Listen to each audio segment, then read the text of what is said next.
So my talk today is on LLMs, particularly like how to leverage LLMs in applications. So I'm mostly concerned about the patterns that go into that. Okay, I cannot tell you everything you'll ever want to know about LLMs in 30 minutes or so.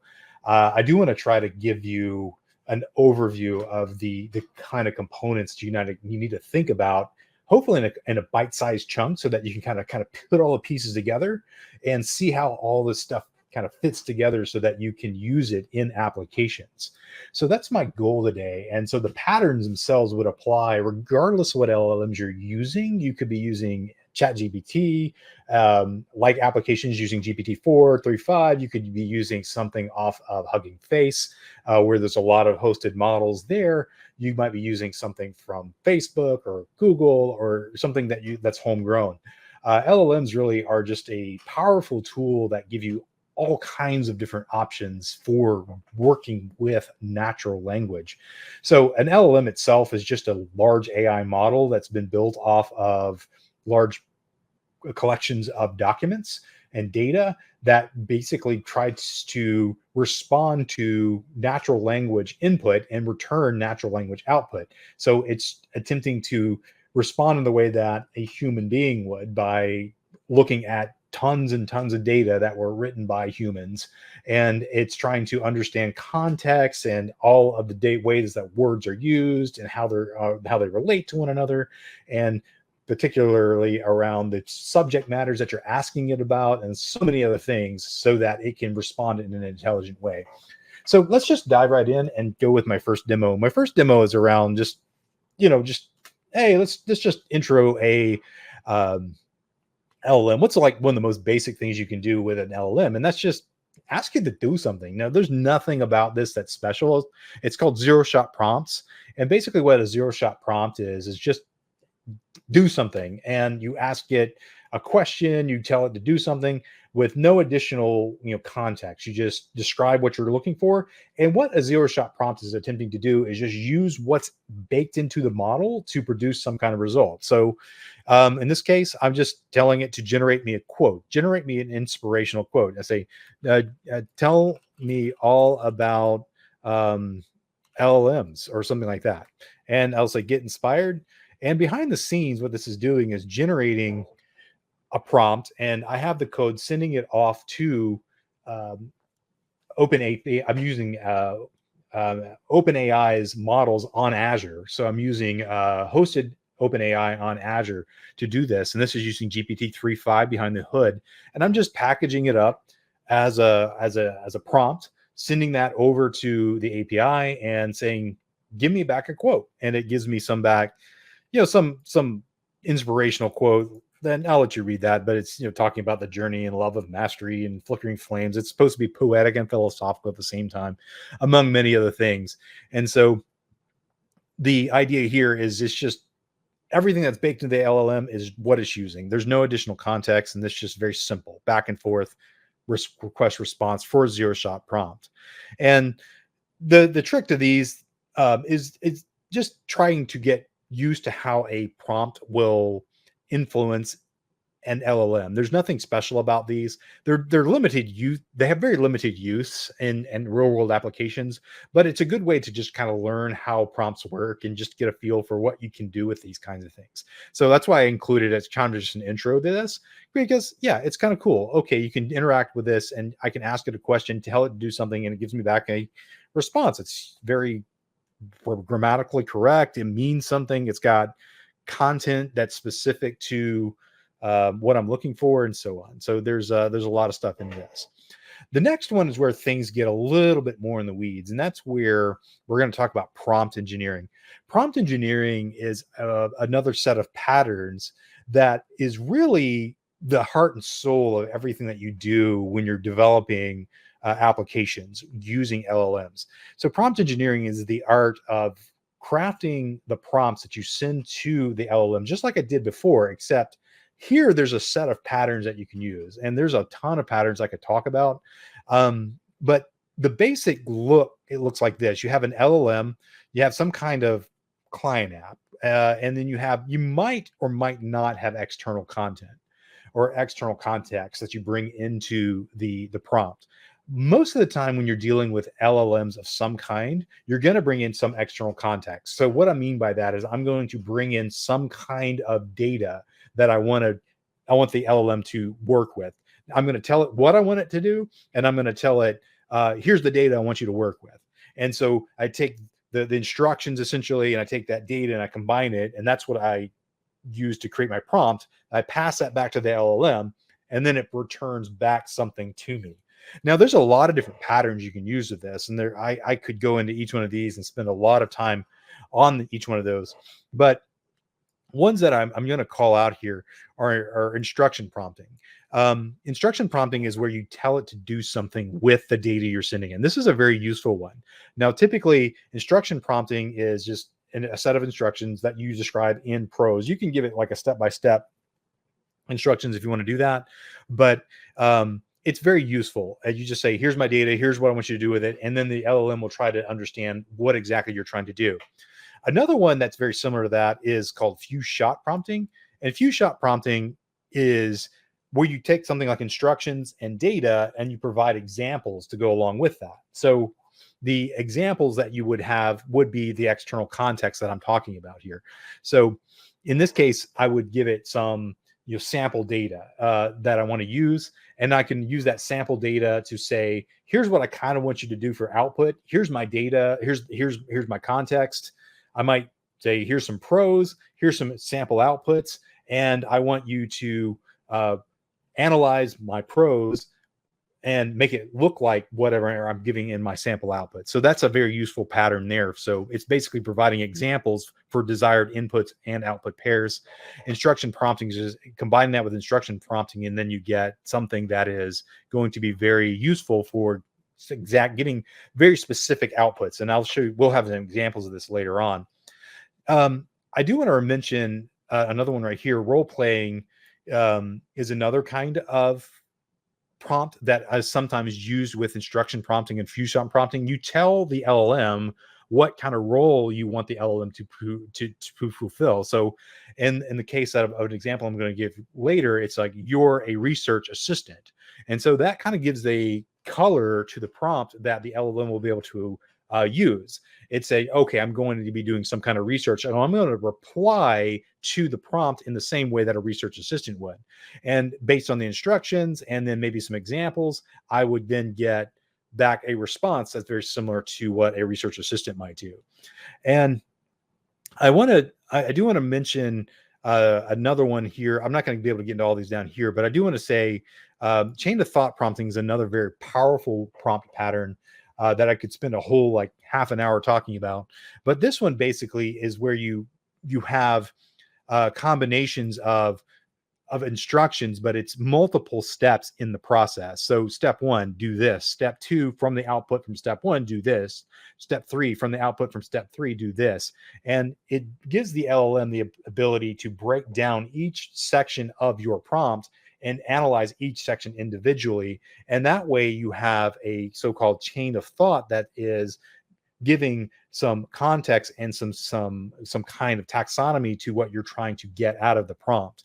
And so that one's very useful for complex things. And so I've used that one for solving complex problems that need multiple steps in their iteration. So I'm not going to be able to demo that one as much today, but I do want to demo few-shot prompting, instructions, and also role playing, because those are the three that in my experience, have been the most commonly used ones in my experience here.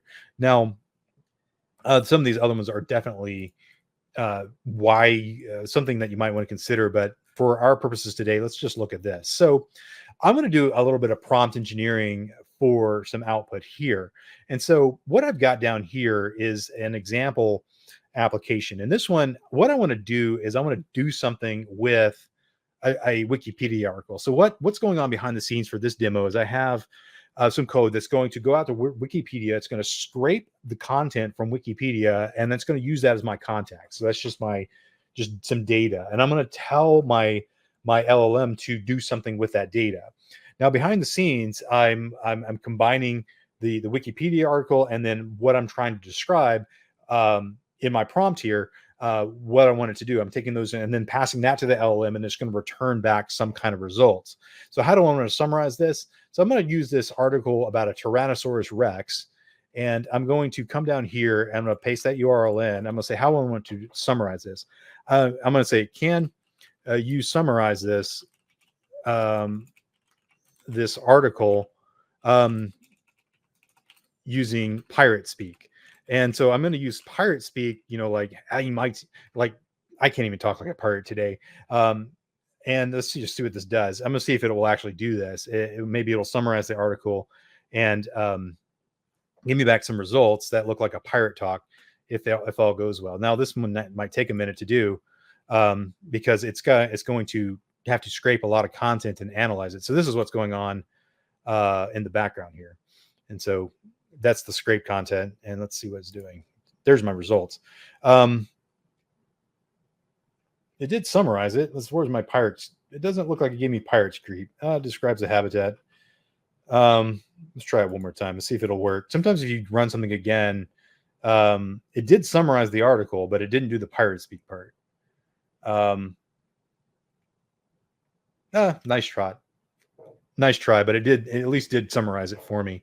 I thought that might work, but it didn't. So maybe if I change this to pirate talk, or using pirate talk or similar dialect, and be more specific in my prompt, it will actually be able to give me something about that. I don't know if this is going to work or not, but it's worth a shot. And you'll see that I'm getting back different results each time. And that's because LLMs are non-deterministic. Oh, that time it worked.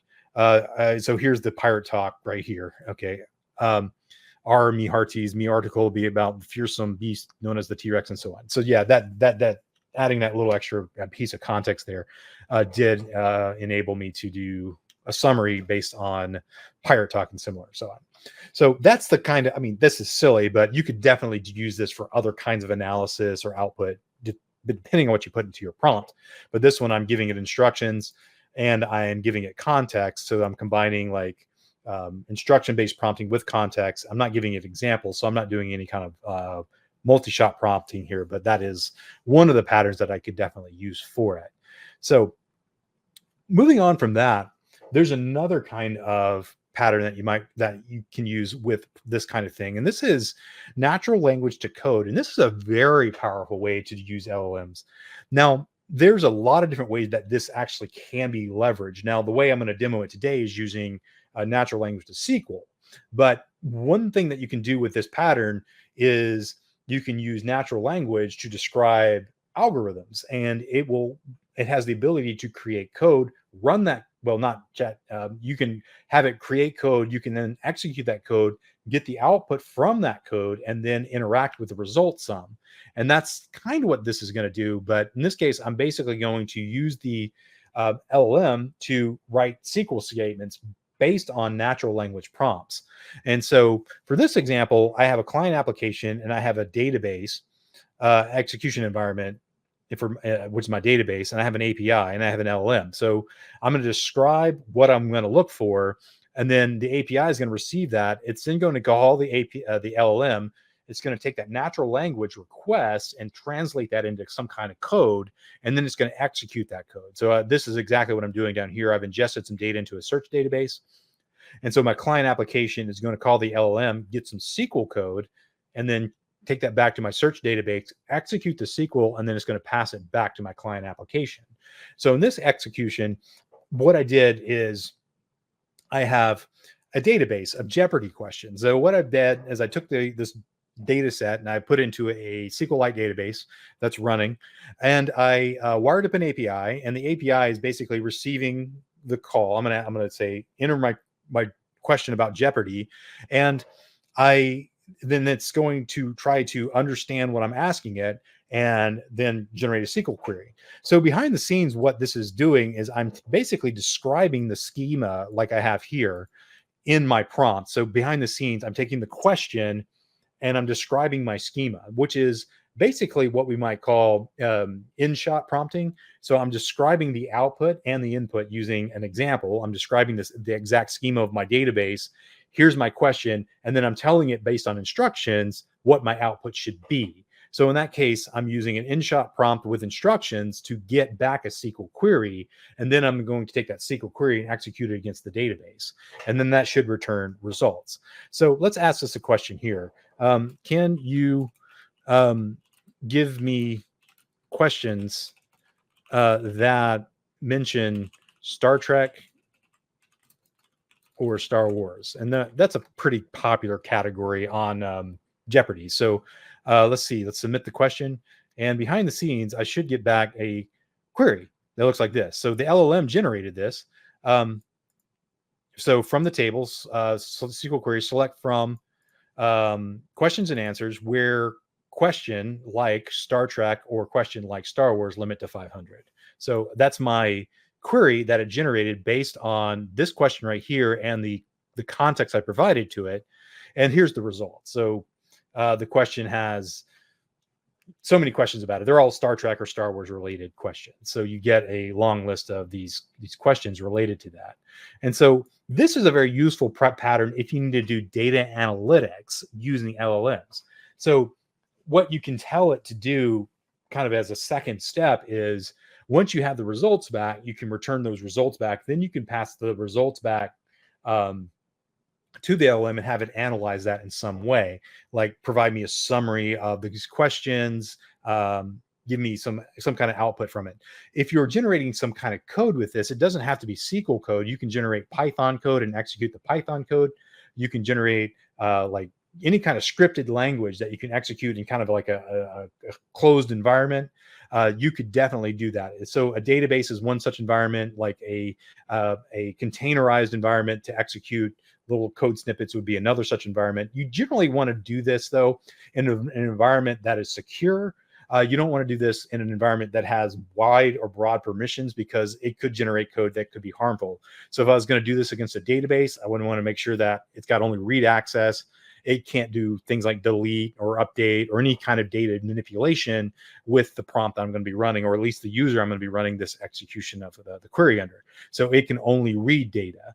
Then, and I would generally, if I was going to be doing this, I would probably even create a separate database for the purpose of doing this kind of application, just to isolate it, not even have it run in the same database as my production data that's feeding into this. And which is why I would just create a read-only database that only a single user, the user executing the code could run. That way they can do no harm to the original data, and they can really do no harm to the environment if they were somehow able to produce a query or some kind of execution that would violate some kind of security parameters. So just a caveat there when you're doing this, but it's a very powerful tool to enable non-technical people to ask questions about data that's in a database without having to know any SQL at all. So that's just it's just a really neat way to do that. Vector searches are another similar way, and this is a very similar pattern. And this is utilizing vector searching in a database. So in this one, where we have vectors that we have a very similar pattern where we're ingesting data, but we're putting it into a vector database. So in a vector database, we're basically representing stuff in multiple dimensions. We're looking for similarities or semantic similarities. So I basically took that same data set, and in this one, instead of doing generating query, I'm going to generate what's called an embedding, do a SQL search, and that's going to return results this way. This uses an embedding model, not so much a data. This doesn't use so much an LLM, but it's a kind of LLM where it's going to return an embedding, and then I'm going to pass it off to a vector database, and it's going to search on that one. So on this one, I'm going to ask, can you give me questions about Star Trek? And let's see what this does, or sci-fi. Let's just say that, just so I get some kind of context here. And search, and it's going to give me results back using vector searches. So this is based on similarity searches. So in this case, I'm not going to get back stuff that's mentioning Star Trek. I'm going to get stuff that's in the vein of Star Trek. So science fiction would be in the vein. So you can see stuff about Star Trek, but we see some stuff about Battlestar Galactica, about some Hitchhiker's Guide to the Galaxy, and other kinds of things like that that are related to science fiction because of its similar context. So this is about context searching, not about matching things based on Boolean searches, but things that are semantically similar to it. And this goes through a whole process of embedding that data in the database and being able to search on it. This is a whole nother topic, but it's very useful, and it really leads into the next kind of retrieval, which is RAG apps. So RAG apps are probably, I wouldn't say the penultimate solution, but they're really where all of this kind of comes together, where you're combining searching with prompt engineering and data analytics to provide a more holistic application that can provide you the ability to provide natural language queries into this stuff, retrieve data, and then analyze the results from that. So in this particular example, I have an embedding model that I used in my vector database. I have the generative AI to analyze that. I also have a client app and the API that orchestrates all that. So I basically, for this example, I embedded a bunch of resumes in this database right here, and I'm going to then query that database using a vector search. And this is using that similarity search, not the SQL search. However, you could use SQL searches if you wanted to do your retrieval rather than doing vector searches. Vector searches are typically the most commonly used in RAG apps, but you can use other kinds of retrieval like SQL retrieval, like we just saw. And I'm getting back something from a data set. This is not data stored in the LLM. This is data stored in the database. So I pull back that, and then I ask the model to analyze it. So in this particular example, I have ingested some redacted resumes, and I'm going to say, can you give me resumes about candidates who know JavaScript and have management experience? And let's see what this does. This will generate an embedding from this question right here, and it's going to then ask questions to this vector database, and it's going to try to find things that match that data. And this takes a little bit to do once it's got the results. Actually, that was pretty quick. And then it's going to pull back some results from the vector database, and then it's going to send those results back to the LLM to analyze them. And then it's going to give me a link to the actual resume right here. And so it's quoting this. So this is telling me, here's some results from the data. In fact, this doesn't look exactly right, but it says the software developer has an entire workflow developing, doing a lot of different things with different kinds of things, web developer, senior developer, and so on. It's got some different things right here. It says it couldn't find any experience in these right here. I apologize, we couldn't find any resumes for JavaScript experience. This one came out of the banking industry right here. That's interesting. So it says somebody that's got some qualifications around JavaScript, HTML, and so on, but they also have work experience developing applications and management experience right here. So this one might be a good candidate. And so I'd click on that resume right there, and I would see, kind of what it's looking for. And so I can see software engineer and says 3 to 9, some experience here. And I can actually review the management experience and see that they're a web developer as well. So this might be a candidate based on the kinds of criterion that I gave it. So this is a RAG app using a lot of these patterns that we've talked about. So this is a very common one right here. And of all the ones I talk about, it just brings together prompt engineering, natural language processing, and searching into a single application where you then analyze data and then get back results, and then you can use that. Now, one last thing that you can do with this kind of thing is you can actually combine different kinds of input for your multimodal input into applications. So if I wanted to build an application that was kind of like a RAG app, or I wanted to use prompt engineering, combine it with this, I can use multimodal input. And this is where I can use other models, or maybe I can use image processing or whatever to generate context that I can then pass into LLMs. Well, in this case right here, I have an AI model that can do vision, speech, recognitions, and so on. And I can then have it generate context, which would be some kind of text that I can then use as part of a prompt engineering, and then return the results back from the LLM in this case. So this is a very useful pattern if you want to do applications like Alexa or similar things where you're doing transcribed text, or you're trying to have some kind of intelligent application where you're doing voice recognition or maybe video processing and so on. So in this case right here, I'm going to record myself talking into my microphone, and I hope it's going to transcribe the text. In this case, I'm asking it to do something with it. So I really And so this is my prompt here. Just want you to make the output sound more professional whenever I'm speaking for my transcription. And that's my prompt right there. So I'm going to say, start recording right here. And I'm going to say, this is me. I'm going to say, well, this is me talking into the microphone and I'm telling it to do something. So behind the scenes, it's recording something. And while it's recording, I want it to transcribe this into text. And then once it's done, I want to see the adaptation. So I'm going to hit stop recording now. And it's going to then hopefully transcribe that. And this is my raw transcription right here. This is me talking in the microphone. That's exactly what I said. And this is the adaptation that it gave right here. I'm speaking into the microphone. It gave me behind the scenes, it's processing it. It's just smoothing out what I said right here, but it's using an adaptation right here that will be more professional sounding based on my input right here.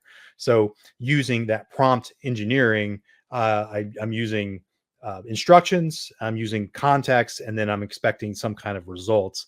I could give it examples if I wanted to, and so on. But this is just a way that you can use multimodal applications of AI models to generate context for your LLMs, and then get data back from your LLMs. So that's all my demos.